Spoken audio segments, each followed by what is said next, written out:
हमारी भाजपा कोर्ट नहीं जनता की अदालत है। जनता की अदालत तो गेट खोलाओ लोकोने जवा दो अंदर काले पर अभी पूछता था ने आगे गेट खोलो તમે ગેટ ખોલો ચાલો हालो गेट खोलो हालो हालो खोलो खोलो ગેટ ખોલો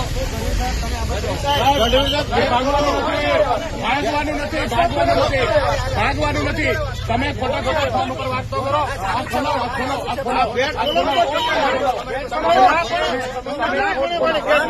કોઈને નું પૂછવાનું ગેટ ખોલાવો ગેટ બંધ કર્યો ગઢવી સાહેબ સાંભળો કોર્ટ ભાજપની કોર્ટમાં કોઈને પૂછી ખોટી વાત કરા ફોન આ બધા તમે કોર્ટમાં જવા માટે કોને પૂછવું પડે? કોર્ટમાં જવાની પરમિશન ક્યાં હોય? અદાલતમાં જવાની પરમિશન કોની પાસે લેવાની? એવો કયો કાયદો છે કે અદાલતમાં જવા માટે વકીલે પરમિશન લેવાની? હાઈકોર્ટમાં જવાની પરમિશન નથી. તમે કોને પૂછો છો? કોની પાસે પરમિશન લેવાની? ગેટ ખોલાવો જલ્દી ચાલો. આ એના ત્રાસવાદીઓ એમ બંધ કરીને રાખ્યો છે.